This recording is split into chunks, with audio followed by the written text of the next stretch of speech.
They said Vietnam was a war against communism. Today, the communists reach ruthlessly for domination over Southeast Asia and are trying to break our will to foil the attempt. They said we were defending a free nation from foreign aggression. We just cannot leave those who trusted us to the terror and repression and murder that would follow.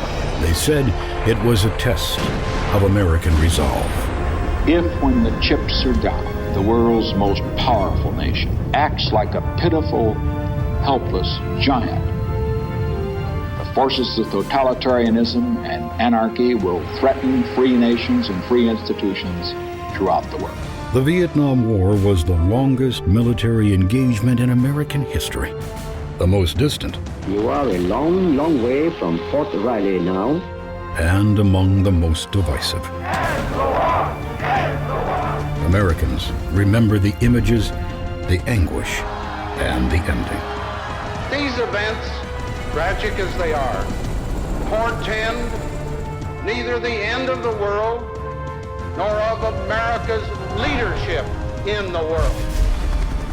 But few know the whole story of America's long involvement in the place called Vietnam.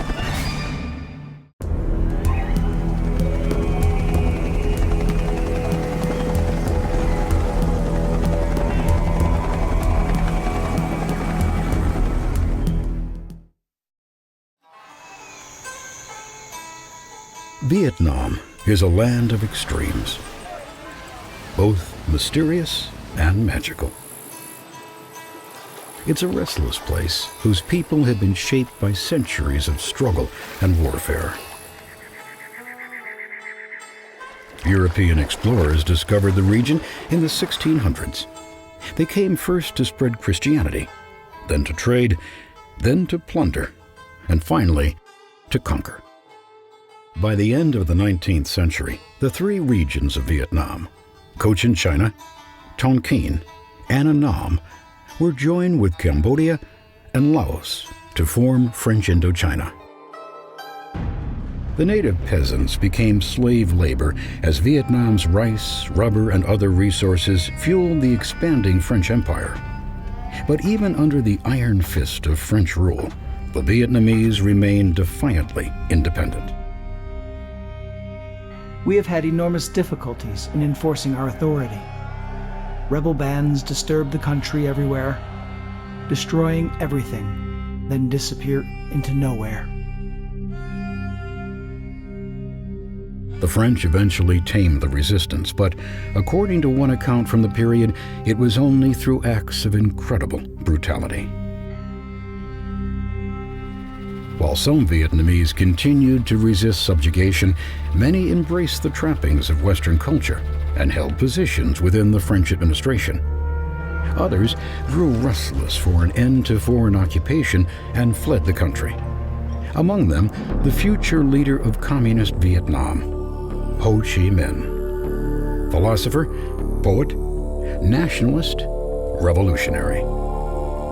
Ho arrived in Paris around 1919 and became a leading voice among 100,000 Vietnamese expatriates. Inspired by American President Woodrow Wilson's pledge of self-determination for all nations, Ho Chi Minh brought his dreams of autonomy to the Versailles Peace Conference in 1919, only to learn that Wilson's New World Order did not apply to Asia. Ho then turned to socialism before embracing communism. He established the Communist Party of Vietnam and traveled to Moscow, where he encountered Stalin and Trotsky, whose Bolshevik revolution had toppled the Russian monarchy. It was here, in the newly forged Soviet Union, that Ho Chi Minh glimpsed the power and influence that could liberate Vietnam. He would later write, "It was patriotism, not communism, that inspired me." The French resistance has collapsed and the Maginot Line has been broken, destroying all French resistance. Paris is an open city. At the outbreak of World War II, the Axis powers of Germany, Italy, and Japan seemed unstoppable. With the fall of France, Japan seized control of the French colonies in Indochina. For Ho Chi Minh, it was an opportunity to rekindle the fight for Vietnamese independence. He returned to Vietnam and formed a national liberation movement called the Viet Minh to oppose the Japanese occupation and fight for an end to French colonial rule. Within 4 years, Ho Chi Minh had built the Viet Minh into the most influential political group in Vietnam. During this time, Ho wrote repeatedly to U.S. President Franklin Roosevelt, appealing for diplomatic recognition. Roosevelt was openly critical of French imperialism and opposed a resumption of colonial rule. Ho felt sure he would gain the support of the American president.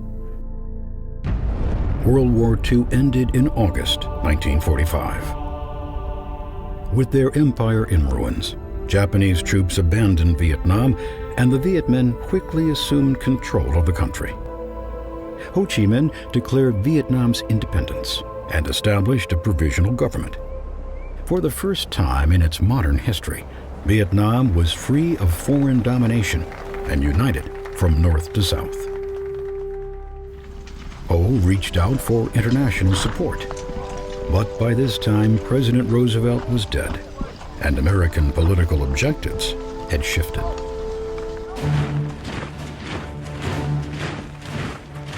The Soviets were enslaving the countries of Eastern and Central Europe, and containing the further spread of communism became the post-war obsession of the United States and its allies. While patriotism may have inspired Ho Chi Minh, in the eyes of America, he was just another communist, caught on the wrong side of the emerging Cold War. Vietnam's newly proclaimed independence was fleeting. France immediately reasserted its authority in the south of Vietnam and moved to reconquer the rest of the country. The 8-year conflict that followed is known as the First Indochina War. It began as a colonial war between the French Union and Ho Chi Minh's Viet Minh guerrillas to determine who would rule Vietnam. But it soon turned into a Cold War crisis.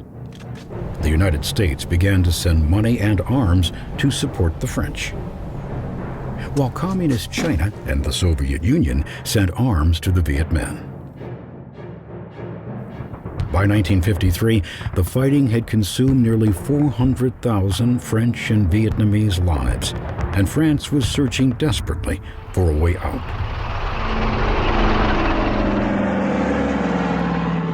In November 1953, 12,000 French paratroopers descended into the valley of Dien Bien Phu in northwest Vietnam. Their mission was to draw the Viet Minh into a final, decisive battle to win the war. French commanders considered their base to be untakeable. They assumed the Viet Minh had neither the men nor the munitions to mount an offensive. But they had both, and Dien Bien Phu would become the greatest military defeat in French history. Over 50,000 Viet Minh troops scaled the surrounding hills, many pulling massive artillery pieces behind them. When it came, the Viet Minh attack was overwhelming. The French airstrip and artillery positions were quickly destroyed. With no way in or out, the besieged garrison became, in the words of one soldier, hell in a very small place.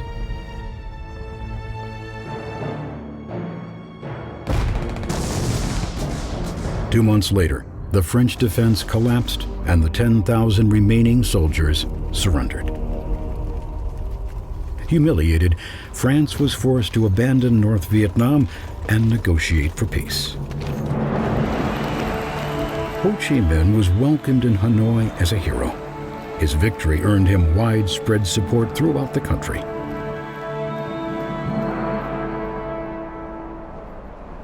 In Geneva, Switzerland, world leaders gathered to discuss the problems of Indochina and work towards a peaceful settlement for Vietnam. The growing Cold War cast its shadow over the conference. Amid fears that continued fighting might draw the superpowers into the conflict, the Viet Minh were forced to concede what they had won on the battlefield.